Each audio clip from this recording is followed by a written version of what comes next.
questions des membres du public. Alors, j'appelle dans un premier temps M. Michel Benoit, qui veut nous parler du rôle d'évaluation.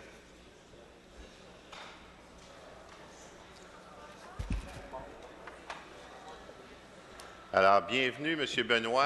Alors, vous êtes un habitué. Préambule, à peu près 1 minute, et ensuite de ça, votre première question. Alors, oui, bienvenue à nos travaux. Bonsoir.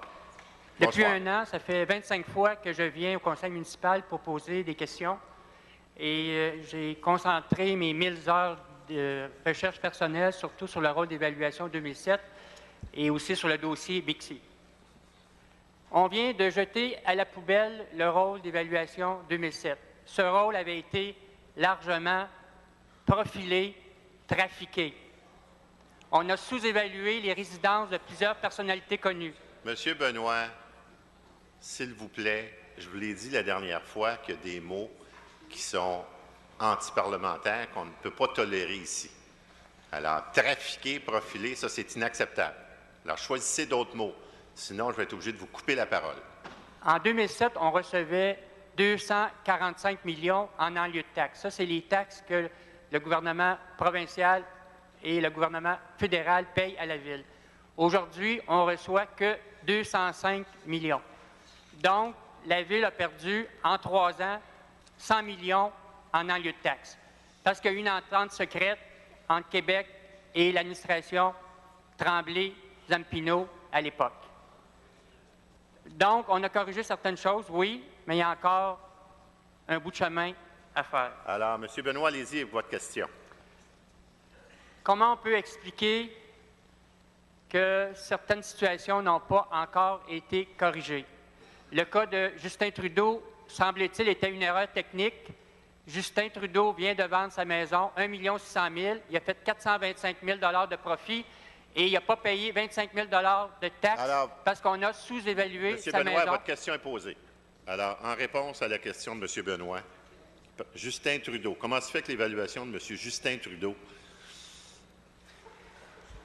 C'est ça votre question? Oui.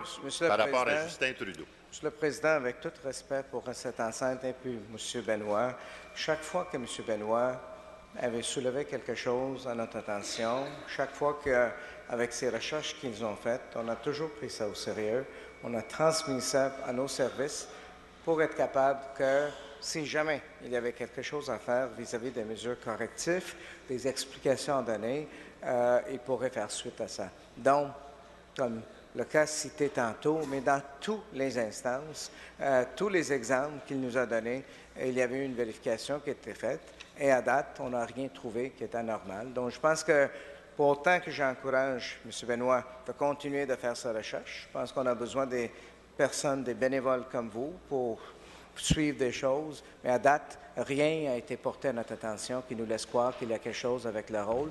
Et je vous suggère, M. le Président, qu'on maintienne ce respect dans ce dossier-là, parce qu'à maintes reprises, on a eu des insinuations, des mots qui ne sont pas juste non parlementaires, mais ça laisse croire ou doute l'intégrité des gens. Et je souhaite que peut-être pour le futur, ce respect pourrait être suivi. Merci, M. de Souza. Alors, M. Benoit, vous avez une question complémentaire à la première sur le rôle d'évaluation. Allez-y, je vous écoute. Oui. Avec le rôle 2010-11-12, j'ai déjà préparé 18 demandes de révision.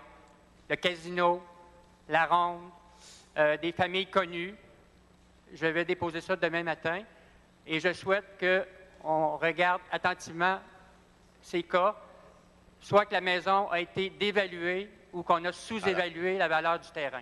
Merci, M. Et dans certains cas, les sous-évaluations des personnalités connues vont jusqu'à la caisse électorale du Parti libéral du Québec, selon mes conclusions. M. Benoit, merci de votre dépôt.